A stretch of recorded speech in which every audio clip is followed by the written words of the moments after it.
Dollar. Dirt and money, no soul. Had to go and get it, ain't no time to kick it. Got a stack of flip for my foes. Dollar. Please tell me you can hear me. Don't turn your back and don't neglect me. Just let me know if you need me. Dollar. Let me watch out for my partners. Keep my money long, get my team strong. Let me run away from my problems. Yep, what's good, original crew, man? We're back on the channel. Another Just Thought Lounge. Today's video, he went missing. The new boyfriend got a Ferrari.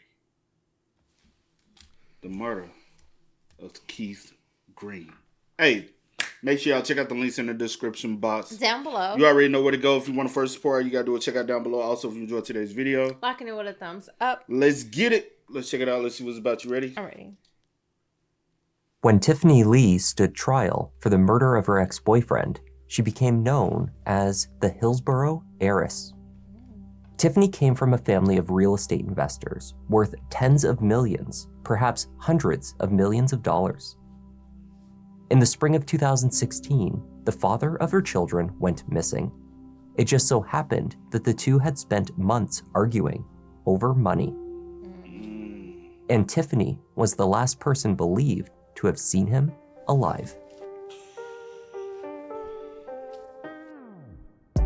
Hi there, I'm Kevin and welcome to Just Thought Lounge. The case we're about to examine is another head scratcher. All signs point to one version of events, that is, until more details came to light and a very different picture began to emerge. Let's take a look.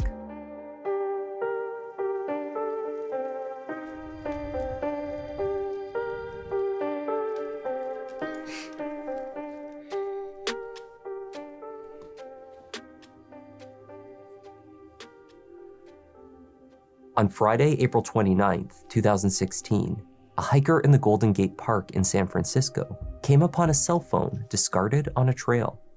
It belonged to the 27-year-old culinary student and father of two, Keith Green. Keith had left his apartment in Millbrae the night before at about 9 p.m., leaving behind his car, keys, and wallet.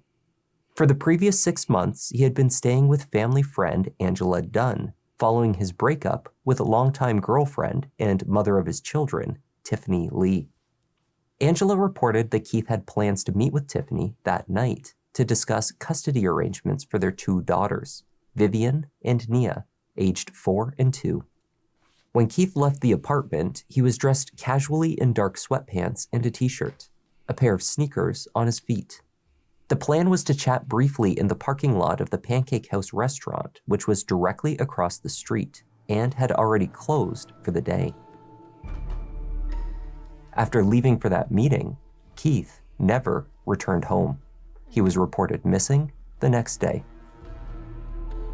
The park where his cell phone was found is a roughly 30-minute drive north from the Pancake House, towards the Golden Gate Bridge. For weeks, friends and family distributed flyers around Millbrae and the San Francisco area, desperate for a clue as to what had become of the aspiring chef and loving father.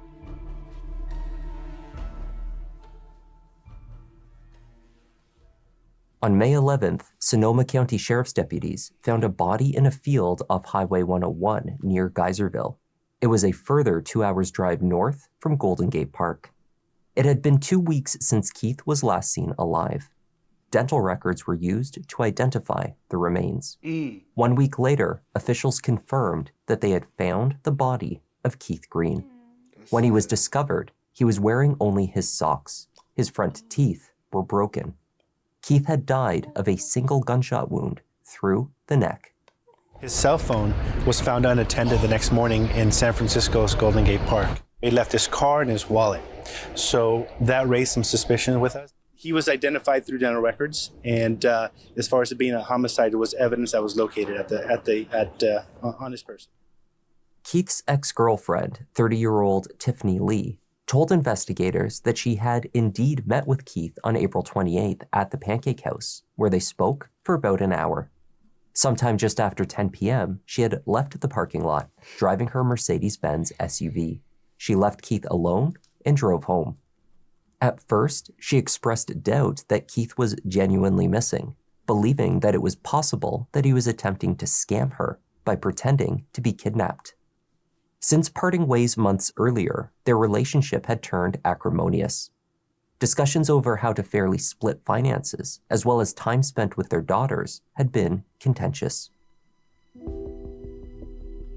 Keith and Tiffany had met in 2009 and soon after moved in together in a $7 million mansion purchased for Tiffany by her mother in the prestigious neighborhood of Hillsborough. Although their romance had moved quickly, the two were not an obvious match. Up to that point in their lives, they had been on very different paths. Born in Beijing, Tiffany grew up in Silicon Valley, had attended prestigious schools, and prepared to join the lucrative family business. She held a master's degree in business from the University of San Francisco.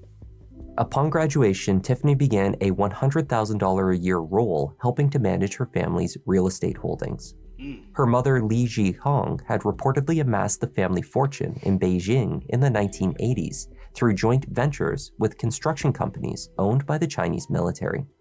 The family owned a massive real estate portfolio, which included at least 2 high-rises in Beijing and multiple properties in the Bay Area. By 2016, Tiffany estimated that the family was worth somewhere between 50 to 100 million US dollars, though other external estimates place the family's wealth in multiples greater than that. Keith Green was born in a working-class neighborhood in the shadow of Silicon Valley. His parents divorced when he was young, and he was raised mainly by his mother, Colleen.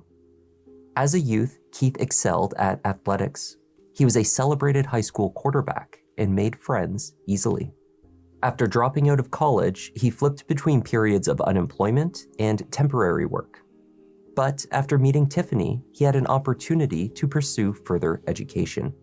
Li Ji-hong reportedly covered the $40,000 a year tuition for Keith to attend the Cordon Bleu Culinary School in San Francisco. He was due to graduate that September. Keith and Tiffany welcomed their daughters in 2012 and 2014. Their home in Hillsborough was staffed with nannies, housekeepers, and landscapers. The couple had their pick of exotic sports cars and SUVs to drive. For over 6 years, their life appeared nearly perfect. On May 3rd, less than 1 week after Keith went missing, Tiffany wrote an email to the Hillsborough Police Department expressing concern over his disappearance. Although she had at first suspected an elaborate scheme put on by her ex-boyfriend to elicit more money from her, she was later accepting of the fact that he was truly in danger. I guess you're missing or something? Like, can you give me a call back? Like, I don't know if it's like Trump. So give me a call back when you hear this. Tiffany asked if police could give her information about putting up a billboard to help find him. On the same day that she wrote the email to police, Tiffany also reached out to Keith's mother, Colleen, to express concern. Texting, "Hi Colleen, I know you think Keith's disappearance has something to do with me, and you don't want to talk to me, but I just want to tell you that I'm really worried too." The day after the email was received, she was invited. Boy, that sounds so sketch to even contact. And then you keep saying you're missing or something, and it's the way you going about it. It's not. Can you call me immediately if you get this? Where are you? It's not panic. It's not worry. It's you're missing. You know what I'm saying? Yeah. Invited into the station to speak with detectives. The relationship between Tiffany and Keith ended 6 months before his murder. He discovered that she was having an affair with a friend of his, who may have also been his marijuana dealer, a man named Cave Bayet. Once the affair was public, Tiffany moved Cave into the mansion, and Keith moved out. Tensions were understandably very high at that time. Things intensified further as Tiffany and Cave brazenly flaunted their new love, purchasing him a Ferrari to celebrate and designating him daddy to the 2 girls. Her first donut, y'all. My daughter doing her donuts. As Tiffany and Cave continued on with family life, disputes with Keith escalated. Tiffany recorded phone conversations with him, as well as friends who were pulled into the arguments. He wants cop killed and just now hang up saying, I'm going to kill you? That's not cool. Okay, hold on. So Keith said that. So if I ask Keith right now, he's going to say yes, right? We'll send you the recording. Okay, hold on. In front of you, I'm asking him, okay? Yeah. Did you say that you're going to have Cap killed? Talk to Issa? Okay. But why? Okay, but why? Their phone calls included insults and threats. Many of the conversations centered around money. Keith was finding it difficult to make ends meet as a culinary student in San Francisco. He was asking for regular funds from Tiffany to maintain his standard of living. At one point, in desperation, he suggested that his only option may be to move to Ohio, where his grandmother had a rental property. Of course, he did not wish to leave his girls. It sucks. I don't want to leave the kids, but I don't know what to do. I've been so stressed trying to figure this out, and it's been really, really bad. I'm saying to you, we both made mistakes, and that's that. Let's just move on. There's nothing. Bro, this shit was a turmoil to begin with. Y'all young, get together, right? She has this abundance, set for her. This luxury home in this nice community, cars, house service. He's not working. Yeah. He's like, all right, I gotta do something. Yeah. Or did y'all have a conversation? You need to do something to. And he's getting used to the lifestyle. Mm-hmm. And anyone who gets cut, anyone who's provided a lifestyle like that, they get cut off from that. Mm-hmm. They don't know what the fuck to do. Yeah. Especially when they haven't been contributing to the lifestyle. It'd be different if both of y'all were making $100,000 and now he's okay. I can fend for myself. Yeah. I might not can live complete lifestyle, mm-hmm. but I can do something. He didn't have anything, which is a danger in itself. That's why in a relationship, neither party, especially nowadays, neither party needs to be relying off the either. You need to be having something you can do for your damn self. Something you have accomplished your own self in its own right, where I can go stand on my own 2 feet if need be. And she probably knew that you depended on her. So for her, cutting you off, for her, it was like, I can cut you off. Yeah. It's dangerous, bro. I don't know what to do. I've been so stressed trying to figure this out, and it's been really, really bad.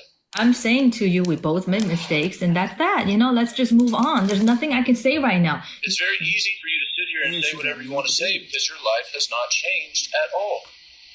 The only thing that's different is that you have a new man that you sleep next to at night.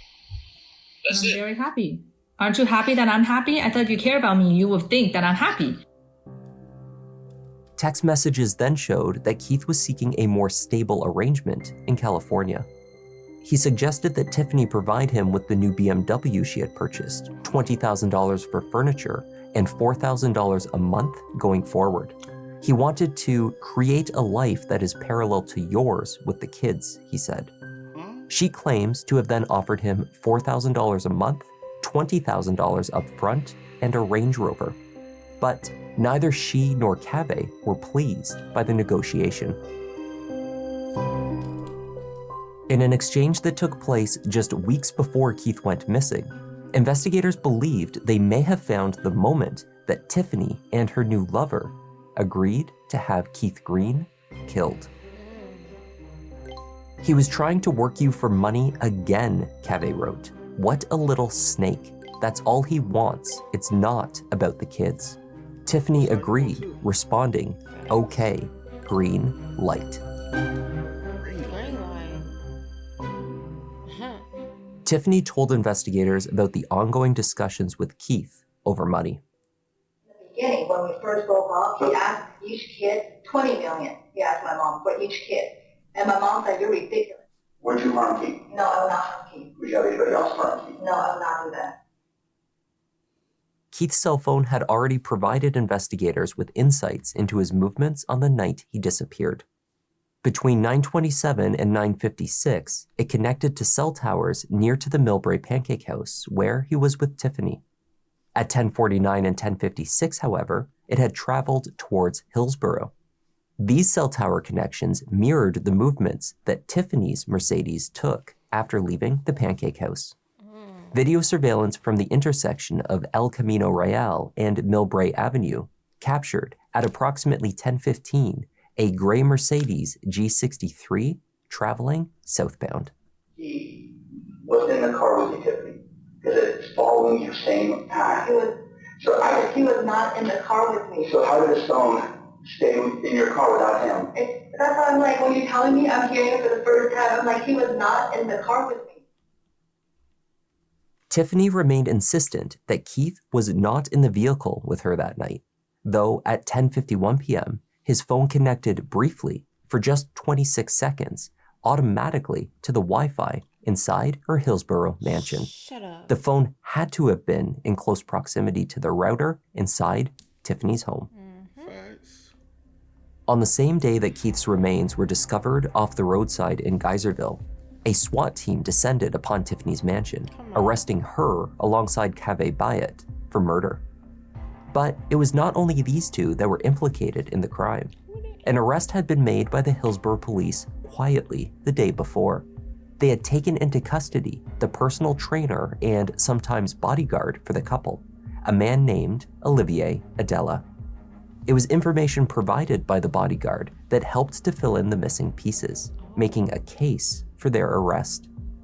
Adella claimed that Kaveh and Tiffany approached him about killing Keith months earlier. He told investigators that he had refused to take part and turned down the $50,000 offered to him.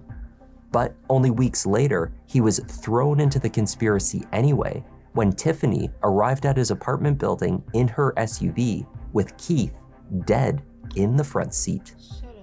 Kaveh told him that the time had come to pull his weight. In exchange for everything the couple had done for him, he was to dispose of Keith's body. Frightened by what would happen to him if he did not go along with them, he drove Keith out to a field and left him there.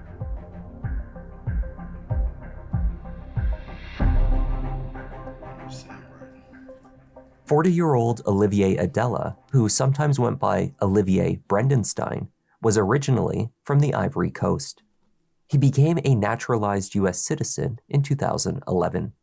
According to his profiles online, Adella had studied abroad in France and spent over 5 years serving in the French Foreign Legion.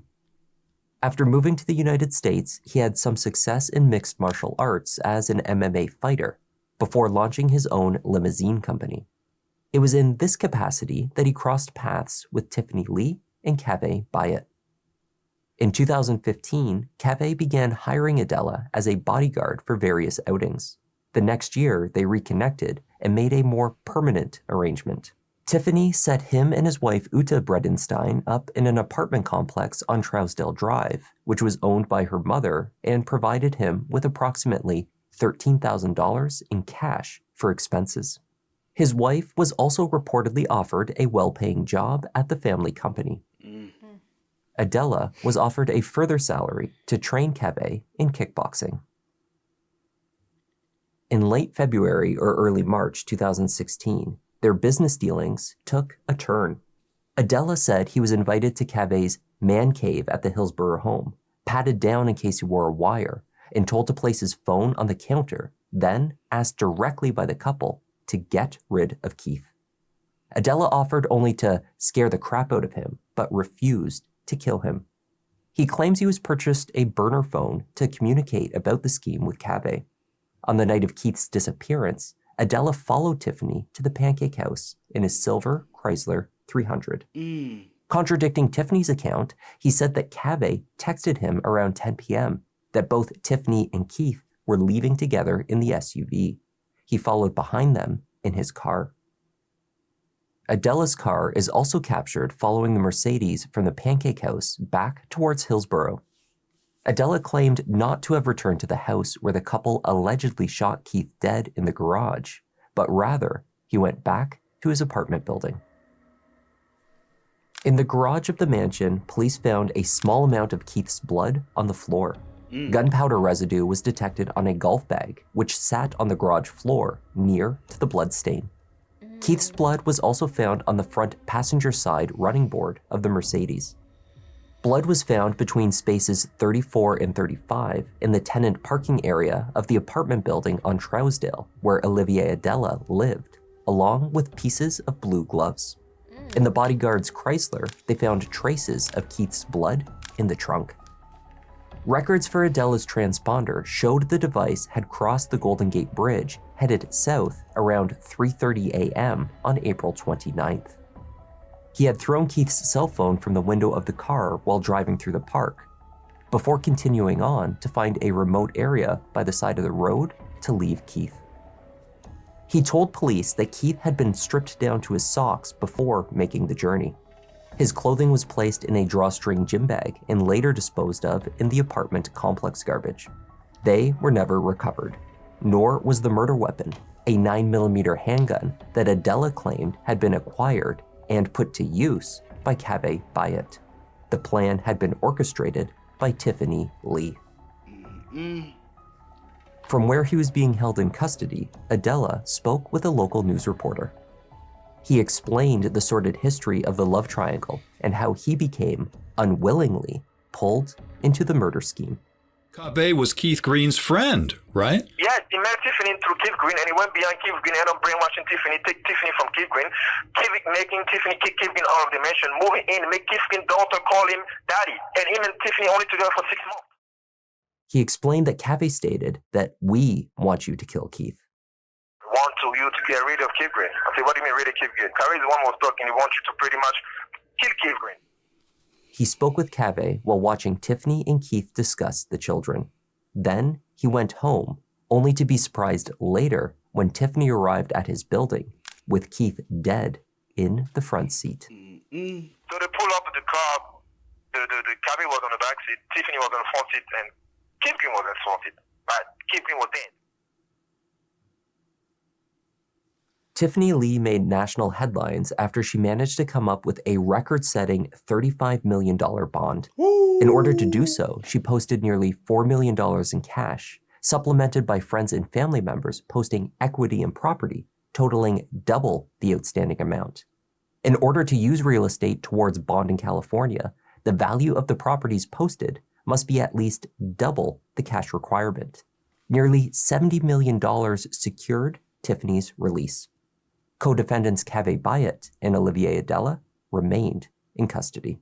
From the beginning of the case, the investigation by the sheriff's office has provided to us that she comes from a family that has many, many hundreds of millions of dollars available to them. The property was actually put up by 15 to 20 extended family, friends, business associates, people that believe in Tiffany and think she, one, come to court, and two, is not guilty.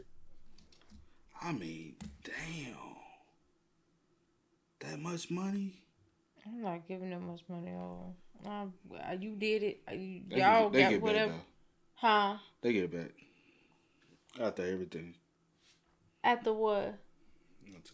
Excuse me? Adella sought a deal in exchange for his testimony implicating the couple.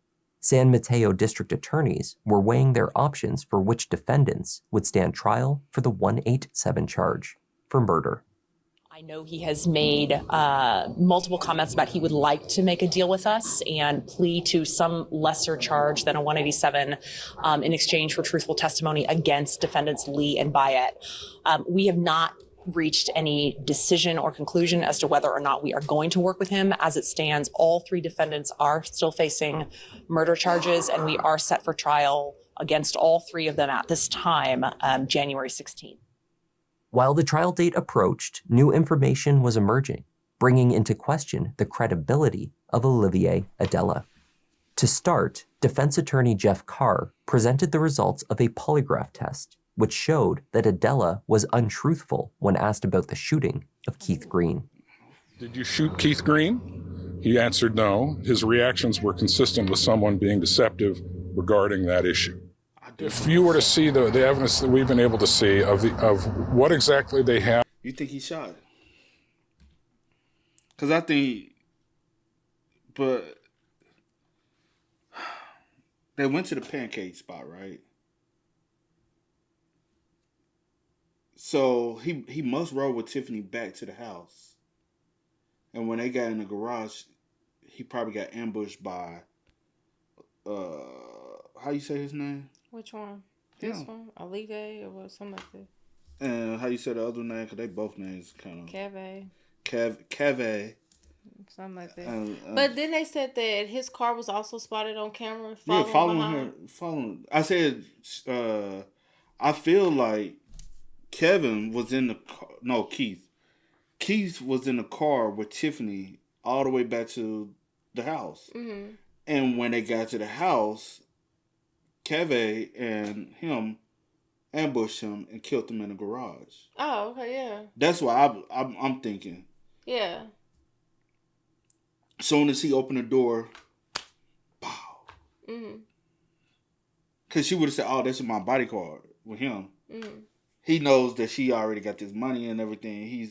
But Keve was probably in the garage hiding too. I think they all at the same time had something to do with it. Yeah. He's willing to do whatever because this how I get paid. This how they got all this money. They probably can make it go away. True. 9 times out of 10, she been taking care of everybody, huh? So you feel like people be feeling like they owe people. You know what I'm saying? No. Sad though. If you were to see the evidence that we've been able to see of what exactly they have against Mr. Adella, average person would say it's much more likely Mr. Adella did this killing than Tiffany Lee. There seems to be more. It doesn't matter who pulled the trigger. It's about also there was a higher hit. His name is Adella. I don't know. Adella. At this point, I don't know. But this was a higher hit. Because what motive do he has to kill him besides for Tiffany? I don't give a fuck who pulled the trigger. It's about the conspiracy to commit murder. And that's what all three of them conspired to take this man out. Yeah. Every last one of them is guilty for pulling the trigger. She brought him back to the crib. And you've already admitted, yes, I do agree with everything you're saying. And then Adella, whatever his name is. And you already have admitted to disposing of the body. Yeah, so it was all conspiracy. All y'all need to go down. More evidence consistent with it being a failed kidnap than it being a murder, and that something went wrong. Tiffany's attorneys argued that taken as a whole, the evidence pointed to the likelihood that Keith was killed during a botched kidnapping, one undertaken. Still, somebody died during the commission of a felony. What are we even trying to?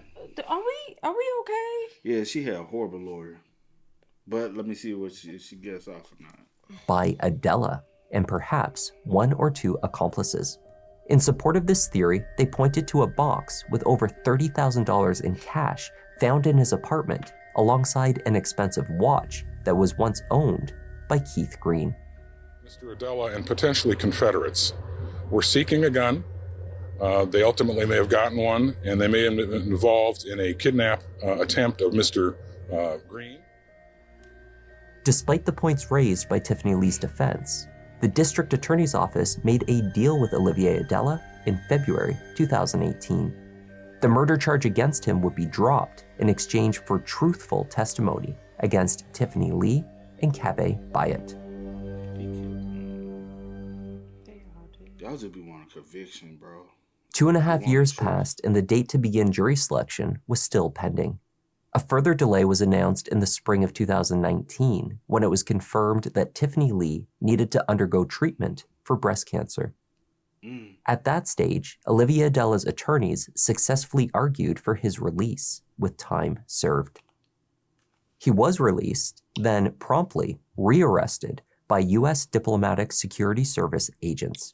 He faced charges of making false statements on his passport application. It seems that Olivier Adella is not, in fact, his real name. And much of the man's past was fraudulent. Agents found that Adella moved from the Ivory Coast to France, where he used a phony French passport in the name of Adella to come to the United States in 2002. Once he arrived, he successfully applied for a US passport under the same name and stated that he was born a French citizen. He married shortly after arriving in the United States. Though his first wife had discovered that he had lied about his past, she also warned that he was violent. She claimed that they never formally divorced. I am his wife. I've been married to him since 2005. I've been literally like in hiding from him for, since we've split up because he threatened to kill my family and myself. He does not have a degree in anything. Nothing. None of that is true. But I've never seen any paper. I've never seen any certificate. Who's the real Olivier Adella? Mustafa Traore is a con artist, and he's a mean. Mustafa.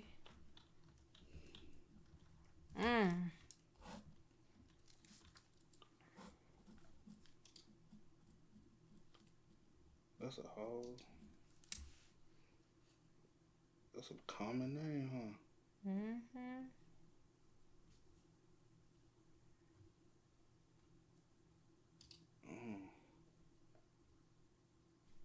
Person. I just hope justice is served for Mr. Green and his daughters and their whole family. They have the wrong people on trial. Who they should be pursuing is Mr. Olivier Adella. And that's been clear from day one. But how they're pursuing him will be up to the DA's office. But that it was perhaps a kidnap gone awry. Obviously, this man was in a trunk that had the emergency latch release removed, among other things. Which is exactly what the police first thought, and held with that view until Mr. Adella started giving him a fairy tale that now has come to its inglorious end by Mr. Adella being arrested as a liar. Olivier Adella, or Mustafa Traore, was sentenced to a further 6 months for passport fraud. He could possibly get deported, right? If he gets deported. Even as opening statements were due to commence in the trial of Lee and Bayat, the surprises from Adella, or Mustafa, continued. Twice there would be accusations of witness tampering connected to the MMA fighter. First, while in custody, he claimed that a fellow inmate was approached and offered money to lie, stating that Adella had admitted to committing the murder alone. When Adella caught wind of this scheme, he told his attorney. He tells me that there is an inmate on his side of the jail who has told him that Mr. Bayat has offered him money to testify that Adella says that he actually killed Mr. Green and that Adella's wife was involved. Prosecutors looked into these accusations but could not substantiate them, so no action was taken. They did not believe that Adella had made up the story, however, because lying to authorities would void his plea agreement.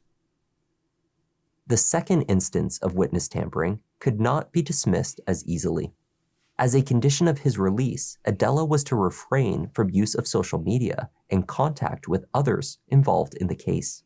But it emerged that he had made attempts to contact a witness set to testify for the defense, an ex-girlfriend of his.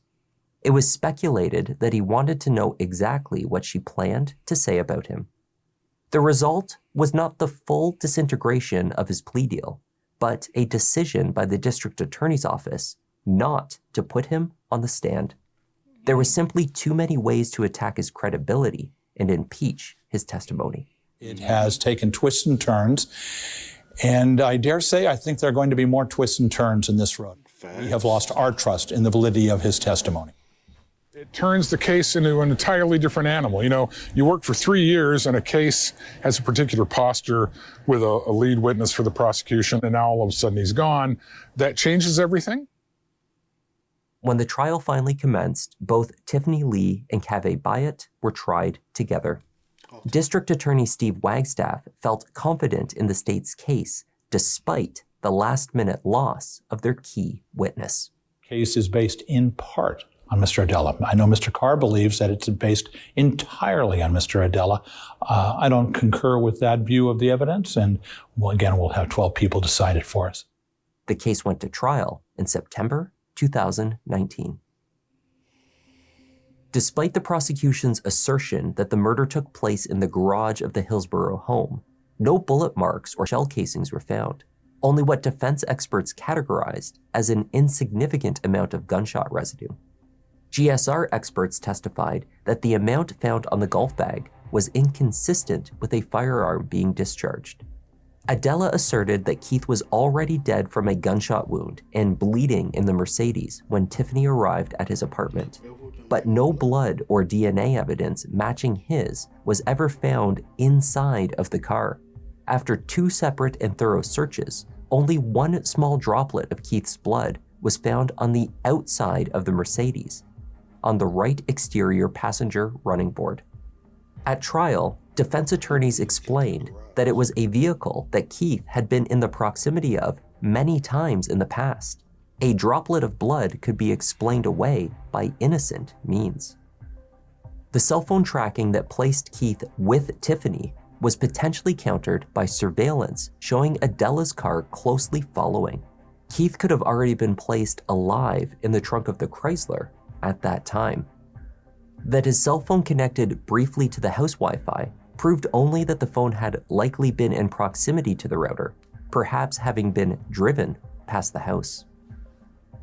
There is very important circumstantial evidence that can be as strong as direct evidence that Mr. Green may have been placed in the trunk of that Chrysler vehicle that took him up to dump him off in Hillsborough alive. A friend of Tiffany's testified that on the night Keith disappeared, she had dinner with her at the Cheesecake Factory at about 6 or 6:30 p.m. Tiffany told her that she was going to meet Keith later that night. The friend said that Tiffany called her again at about 10 p.m. that night and recounted what had occurred at her meeting. She told her friend that Keith wanted to get back together with her and told her that cave was not good for her and he had tried to kiss her. She left him at the Pancake House. This was the same story she had told police. The case against Cave Bayat. She was trying to create an alibi. She needed the friend to cooperate her alibi. And honestly, how we know the friend, she even contacted the friend and they came up with this alibi. She probably told the friend and paid the friend. Man, when people like this got money, you do not take their word for granted. Well, I mean, not for granted, but take their, you know what I'm trying to say. What I'm trying to say. I know what you're trying to say. Well, say it for me. I can't put it in word. I know what you're trying to say. Take their word for like face value. Yeah. Like, yeah, because people can pay people to too much hush. money. People can pay people to say whatever they want them to say, do whatever they want them to do, and that's just what it is. She had told police. The case against Cave Bayat was also linked to the theory of the crime outlined by Adella. The murder weapon that had been allegedly acquired by Cave was never identified. The burner phones used to coordinate the murder, never found. Prosecutors pointed to a pair of Keith's shoes, which they said he wore to the Pancake House, that were found displayed on a shelf in Cave's man cave in Hillsborough, but it certainly was not a smoking gun. When the jury first returned, they had reached a verdict for only one of the 2 defendants. Last hour, we spotted a 31-year-old Tiffany Lee running out of the Redwood City Courthouse right here. The real estate heiress has been found not guilty of killing the father of her children. Her family had posted $35 million bail to keep her out of prison and jail. Tiffany Lee was immediately released and free to leave the country, which she did.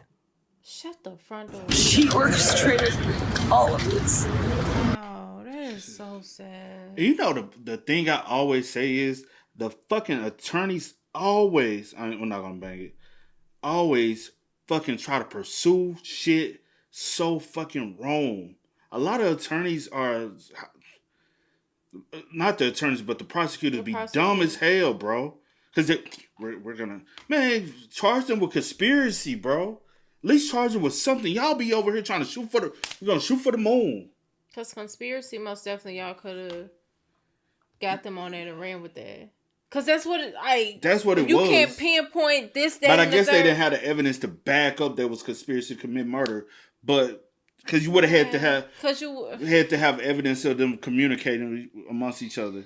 But if you cannot find her guilty, you can't find any of them guilty. Because how's Cafe found guilty? Because he said one of the two.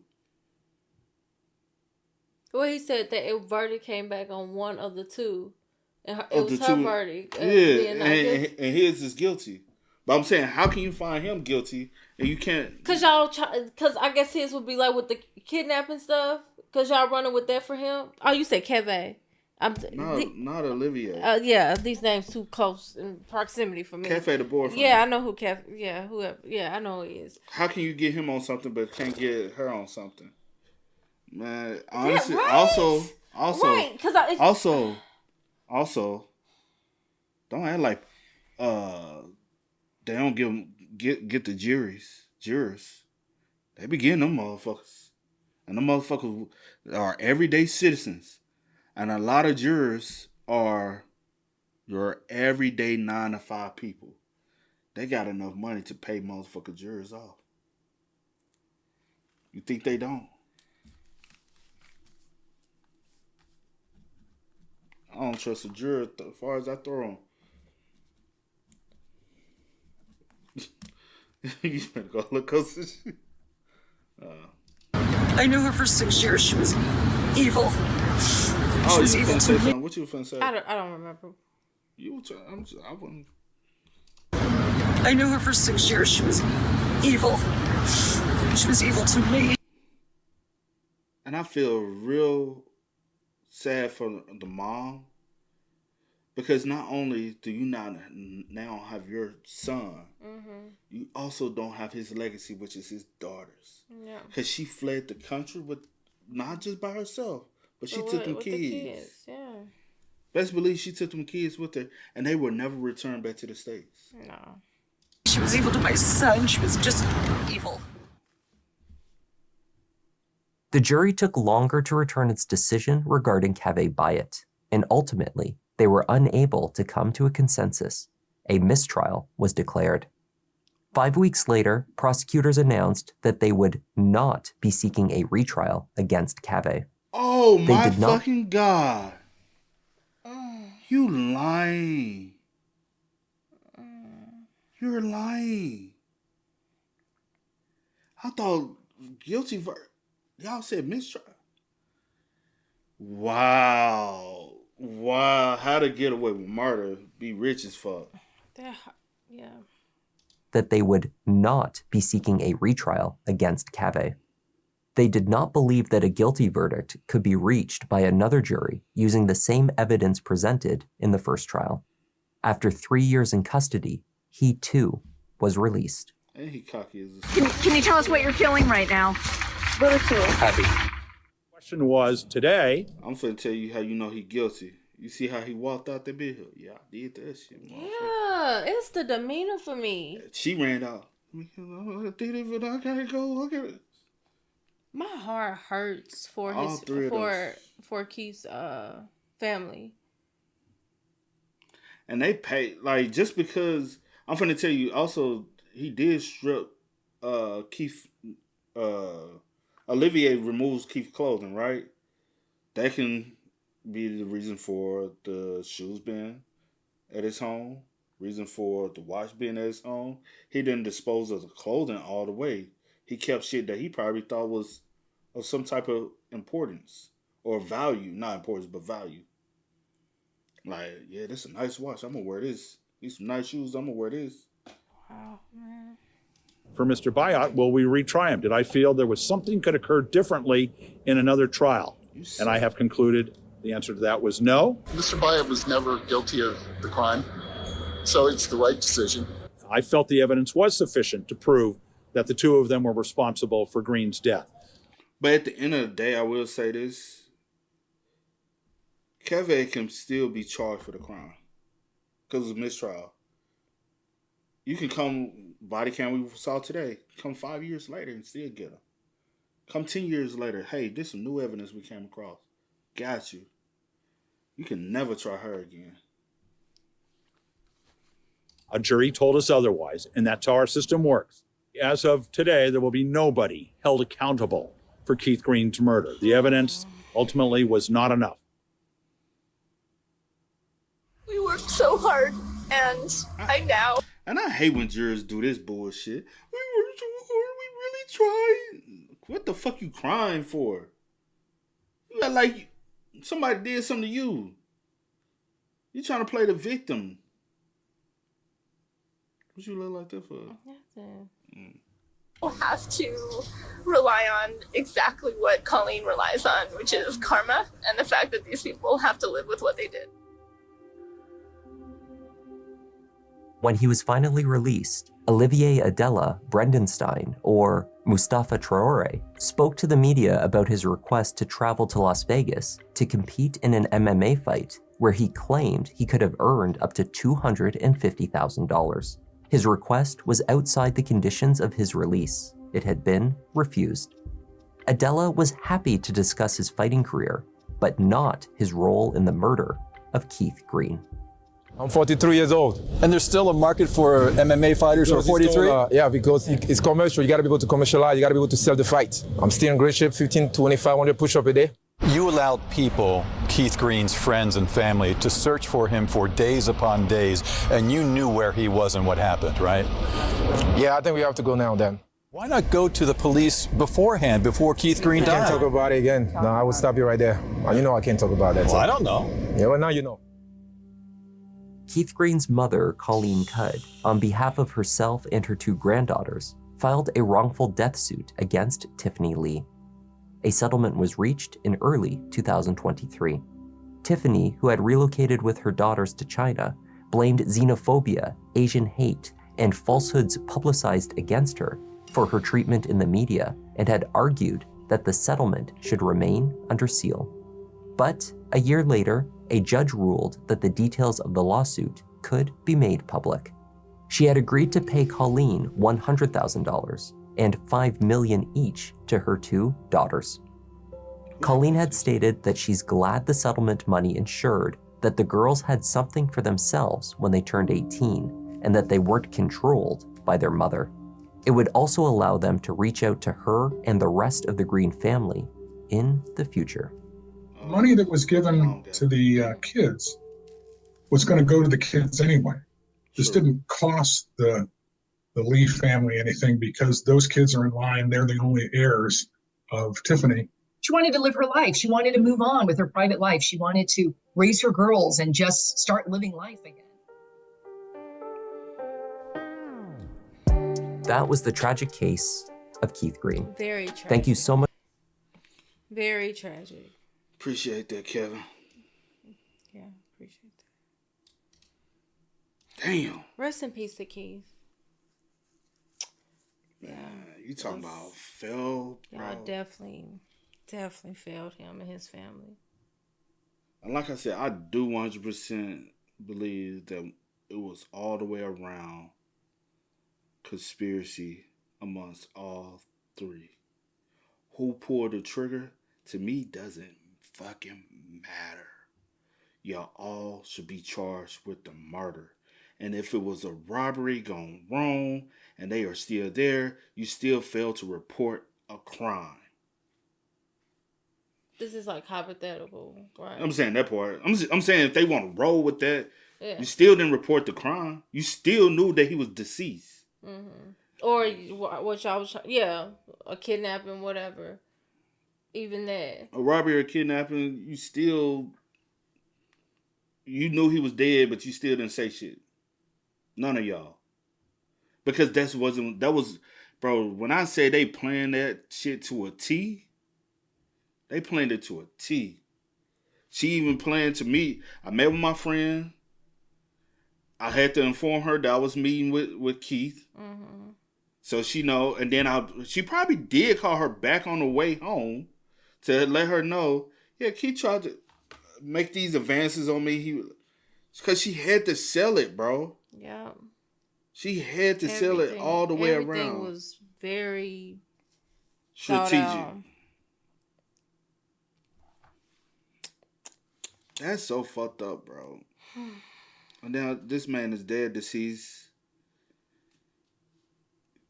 His 100,000. That's all. That's it. Here you go, 100,000. Leave us alone. You know, in their eyes, That's nothing for them. that's like $10. What Here, you saying? Get out my face. That's literally. That's it. $5 million to the grandkids. Okay, they were gonna be millionaires, fucking anyway. Like, what? Why we think that was gonna be something? Like, she was gonna. She's an heir. Do you not think when her kids are gonna be heirs of even the grandparents? Because when the grandparents, you think they ain't gonna leave money to them and her?